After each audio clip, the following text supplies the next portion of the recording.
welcome to this next episode of Sam versus Lee. At the end of last week, it was tied 1-1. Got a bit lucky though, didn't I? Incredibly Got a bit lucky with Mariko.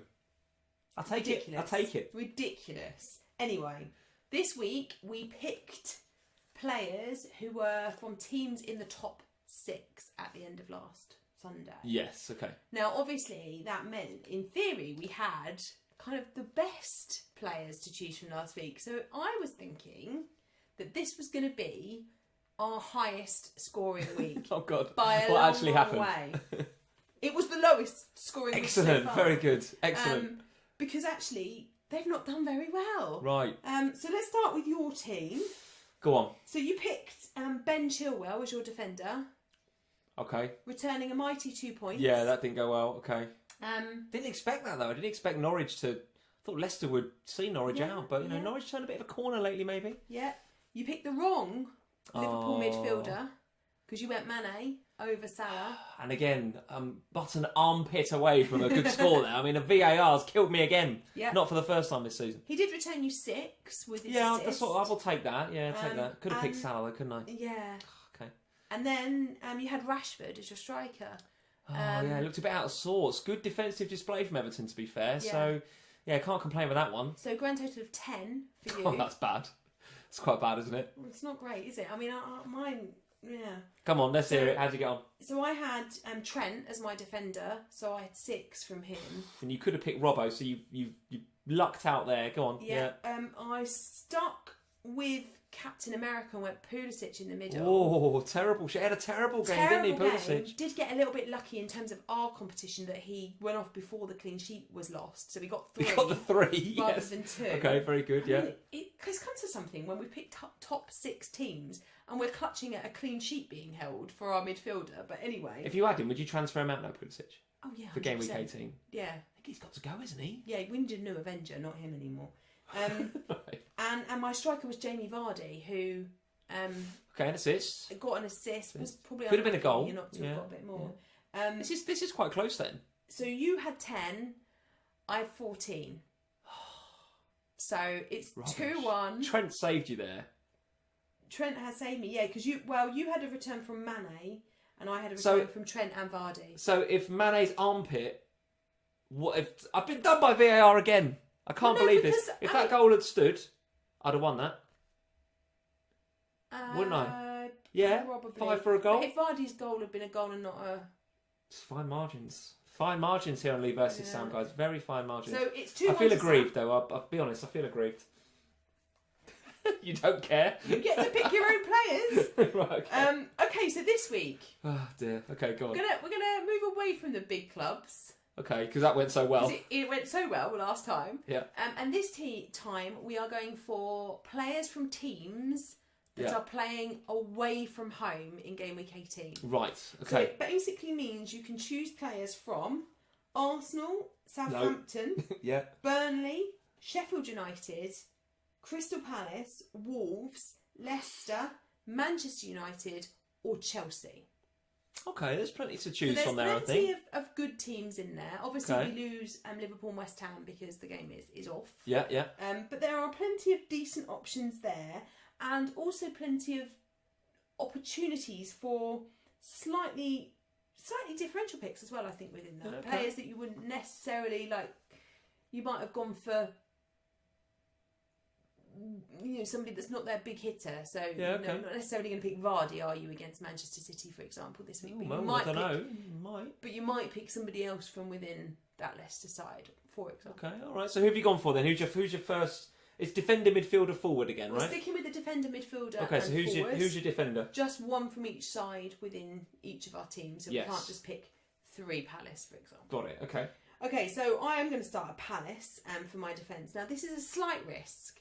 Because obviously, when we are recording this video, Palace have not yet played in Game Week 17. Ah, yes, because this is Sunday night at time of recording, so Palace haven't played. So there is the slight chance your pick gets injured. that my pick gets injured in Game Week 17, then I'm playing with 2 players. But okay, they have a nice fixture versus Newcastle. Okay. So Newcastle aren't that great going forward. So I kind of think that a clean sheet might be in the offing. for Palace that week. I thought Newcastle would look slightly better going forward. Not in game week 17 against Burnley. They looked pretty inept, but they looked a little bit better recently. But Palace, with Mighty Gaeta in goal, yes, who you love so much. Do love Gaeta. I think have looked defensively solid. So I don't think that there is. I think there's a good chance of a Palace. Right. So who's your pick? So I'm going with Kelly. Kind of the obvious pick. But actually, it's quite hard to pick a Palace defender because so many of them are injured that actually it's difficult to know which ones are going to play. But Kelly is a good pick, I think. He has got 3 clean sheets in a row now. Obviously, we don't know about game week 17 yet. And in game week 16, he also got 2 bonus points as well as that clean sheet. So nice, okay. Form is good, fixture is nice. As long as he avoids injury in 17, I'm hoping for a 6-pointer at least. Okay. Well, listen, you've dropped an absolute clanger there. I'll tell you why you've dropped a clanger, because Sheffield United away from home, therefore you could have picked Lord Lundstrom. And I'm not saying anything more about Lord Lundstrom. What a guy, FPL legend. Season 1920 will be remembered as the Lord Lundstrom season. It will be known for the Lundstrom season. 11 points in game week 17 with an assist. I think a couple of bonus points as well to go with his clean sheet. At this stage, I mean, if you haven't got him, what is he, 5.1, 5.2 in the game? He's gone up, an absolute rocket since his 4.0 in game week 1. If you haven't got him, it's not too late, guys. You can still get on the Lundstrom train and still enjoy him every single week. He's slightly more creative away from home as well. I had a look at the Fantasy Football Scout members area, had a look at John Lundstrom at home versus John Lundstrom away. Now, he does overall in his stats perform better at home, no doubt about it. But in a way, he's not that bad. He's not a million miles away from his overall form. So what I'm trying to say is he's pretty good, whether he's home or away. And in a way, he tends to be a bit more creative. He's creating a chance every 79 minutes away from home as opposed to every 113 minutes at home. So he's actually being a little bit more creative away. So I fancy Lundstrom anyway. He's a cracking pick. But if he's going away from home and he's going to be a bit creative and he's going to get me those assists. And we've seen with Lundstrom, because he's a defender, if he picks up an assist, there's possibly bonus points as well. So all he needs to do is get an assist and he's in double digits, Lundstrom. So he's my pick. I'm very, very happy to have him. All right, so far then, we think that we've got at least 6 points each from those. So that's what we think, it's looking like it's going to go well this week. Go on. Okay, midfield then. Who have you gone for in midfield? So I'm going, again, a little bit... I'm being brave here. I'm being brave. And you said about Jamie Vardy, and I do think that City defence is you can be gotten at. But I'm not picking Vardy. I'm going for his teammate Maddison. Now, Maddison has been very, very creative recently, and I think it was a period of time when I've owned him for quite a few weeks, and there's a period of time when he wasn't really racking up many points, and he was getting 2 and 3 points. He was getting very frustrating, but I stuck with him. I just thought the underlying stats looked pretty good, and actually in the last few game weeks he's got a couple of 9s, a couple of 10s. He's looking very, very good. Now in game week 17 against Norwich, possibly a bit unlucky not to get the assist for Vardy's goal, because obviously Tim Krul was given the own goal in the end, but he whipped in that cross fantastically well, Maddison, and he just has that relationship with Jamie Vardy. That understanding is absolutely there.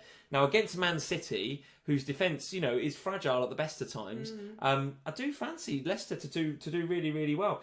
So it is a bit of a brave call, but I do think that City defence can be got at. So I'm going for James Maddison. Interesting. I mean, I do worry about this one a little bit, to be honest, because Leicester will go into that game, both sides will go into that game knowing if they want to stay in the hunt, this is a perfect week to do it without Liverpool playing, and they'll both want to win that game, and so I wouldn't put it past James Maddison to score points. It's also a bit of a mentality pick as well. I've just felt in recent game weeks. Now we've just seen literally just this afternoon, Sunday afternoon, City wipe the floor with Arsenal, right? And I think that says more about the state of Arsenal right now than it does Man City, frankly. But in recent times, I've noticed that City, Pep's come out with a couple of quotes about, we haven't got the quality of some of these other teams. Maybe they're taking their eye off of the Premier League ball a little bit, and they're focusing a bit more on winning that Champions League, which is clearly the trophy they all want.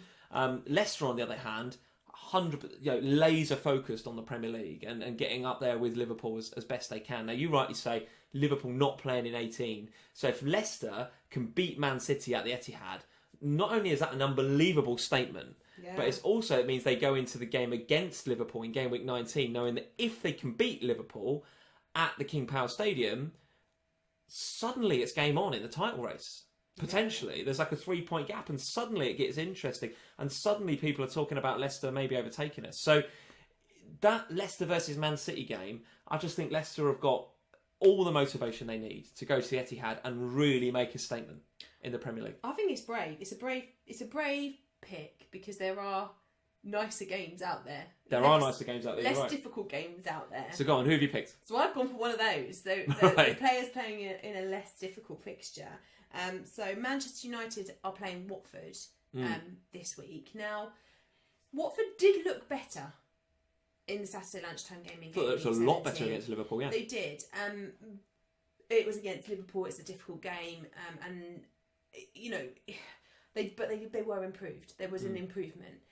Manchester United have got to go to Watford this weekend on the back of what I think Manchester United will see as a disappointing result against Everton this week.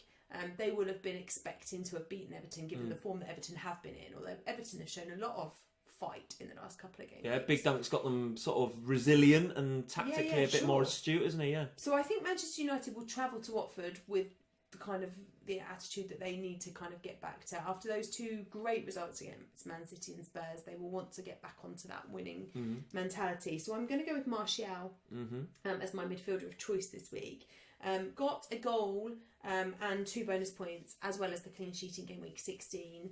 And when he is playing alongside Rashford, they do have a lovely partnership, and it does kind of look like a hotbed for goals if they can kind of keep playing nicely together. Yeah, but this is the rhetoric that they're all talking about on Twitter. They got the result against you guys, against Spurs and against City, because that's the team they like to attack, and Man City like to counter-attack, so it suits their style. They could play against Everton get the goal, and then to be fair to Big Dunk, what he's done there, Duncan Ferguson, is he's played the low block, we're going to protect what we've got, and United just really struggle to break it down. They're going to go to Vicarage Road. Surely Pearson, we saw enough of them at Anfield to suggest that that's what they're going to do. They're going to make it difficult for United. They're going to not leave space in behind. They're going to play that low block and work really hard. I think it could be a very difficult game, that for United. But they will not be able to do that for 90 minutes. Okay.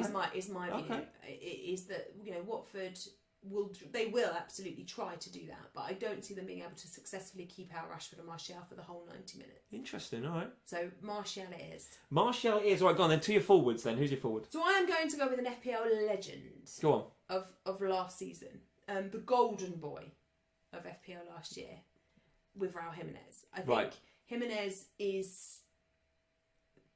was last season the go-to FPL striker. If you didn't have Jimenez, what were you doing? In 18-19.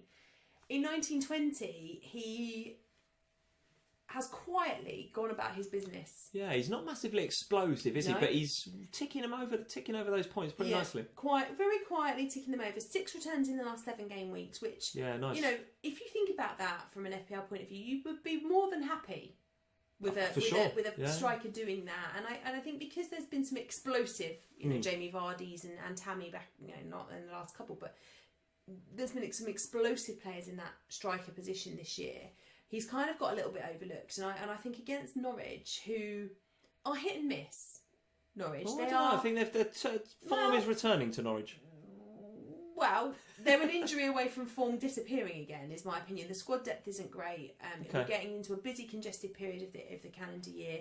Wolves, unlucky not to get something against Spurs this weekend. We'll go into that game wanting a bit of kind of retribution for lost points this week. I foresee a Wolves win in that game, and if Wolves win in that game, as I expect they will, Jimenez will absolutely be in the points. Okay, Norwich like to attack, and I do see maybe joy for the likes of Adama Traore. When he gets in full flight, Adama Traore, he's a nice pick, isn't he? Could actually change. Who did I pick for my midfielder? You know, Madison. Can I have Traore instead? No, I've done it now. It's locked in. It's locked in. Go on, let's have your striker then. All right. So if it's not Raul Jimenez, who I did like the look of, I'm going for Chris Wood. Actually, Chris Wood. So, Chris Wood. Yeah. So a bit of a, again, you're talking about under the radar picks, You've gone rogue today. No, I've gone a little bit rogue, but I need to claw this back. Wood. I need to claw this back. I need to. You've got Lundstrom. I think you might only get 6 points. I'm all on Lundstrom. I'm all out Lundstrom. He's going to get double digits for me. But Chris Wood, again, you know, you're talking about Raul Jimenez quietly ticking over the points. So is this guy, Chris Wood. He's getting 7 goals so far this season in his last 11 games. But actually, he didn't play in game weeks 10 and 11. So actually, in his last 7 games that he's played, 9. He's his last. 9 games that he's played, he's got 7 goals. You're absolutely right. Yeah. So he's 9 games, 7 goals, because of course he blanked in the first 5. He struggled to get up to speed, I think. It was all about Ashley Barnes, wasn't it? It was all Ashley Barnes, and then as soon as Wood came back from that sort of injury and he was fully fit, he just, I don't know, I just think he's having a really, really good season. For someone in Game Week 1 that we weren't really considering that highly. Even a few of us were talking about Ashley Barnes, and there was a little bit of Chris Wood rhetoric, but it wasn't massive. A quiet start has now exploded into something. I wouldn't say exploded, but it's developed into something really, really nice. Something. Really and nice. Actually, until you said that, I wouldn't have, having watched him last week against Spurs, I wouldn't have said there was anywhere near that many goals in the games that he's played this season. So interesting that it has been like him, and it's a bit of a quiet ticking over of the goals. Yeah. But if you just said to us at the beginning of the season, you have this striker, he's going to get you 7 goals in 9 games. He'd possibly take that. But he got the winner against Newcastle in the game we've just had in Game Week 17, so he's reasonable form right now. I also looked at they're playing Bournemouth, and that's another reason I picked him, was because Bournemouth have only won 1 of their last 5 at home. Now there've been a couple of difficult games in there, Liverpool and I think maybe Manchester United. I think they actually beat Manchester United at the Vitality Stadium, so that was their 1 win in that run of 5. But long story short, they've not looked great, Bournemouth, at home, I don't think. And they're there to be got at, I think. No Ake still. No potentially Adam Smith and Steve Cook. So injuries, not looking too great. Now, actually, they pulled out a fantastic win against Chelsea at Stamford Bridge in Game Week 17 that we've just seen. So that might give them a bit of a confidence boost. But Chelsea weren't at the races at all in that game, and I don't think with no cohesion within that front unit, starting to look a bit tired, I think, some of those Chelsea players. Don't take anything away from Bournemouth, really good result for them, but at home, Bournemouth haven't been looking amazing, and I think Chris Wood, given what we said about his form, 7 goals in his last 9 starts, could exploit that, I think. So yeah, I'm going Chris Wood. Chris Wood is my forward, yeah. So there it is. Talk us through your 3 then, let's just summarise. Okay, so I am going with, hopefully surviving Game Week 17, Martin Kelly. If he gets injured on the Monday night game. I'm going to cry if he gets injured before that. Go on, Martin Kelly. Martial and Raul Jimenez. Martin Kelly, Anthony Martial, Raul Jimenez. Team Sam. I mean, they sound like a bunch of legends, don't they? Sound like a bunch of something. They got FPL points written all over them for Game Week 18. And I've got Lundstrom, very happy.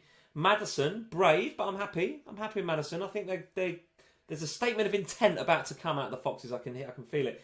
And then Chris Wood as well. Chris Wood again, a bit of an unsexy pick, bit rogue, but I think he can get out of that Bournemouth defence. So Lundstrom, Maddison, and Wood. So there we go. Get in the comments below, guys. Who do you think is going to win, Team Sam or Team Lee? I need the win. 2-1 down already. Already taken a bit of a hit here. And the one I did have was quite lucky with Rico, with his... You're lucky not 3 down, let's be honest. I'm lucky I'm not 3 down. I'm lucky to be only 2-1 down. Get in the comments, guys. Team Sam or Team Lee. And we'll see you next time for another Lee versus Sam here on Fantasy Football Scout. Cheers. Bye.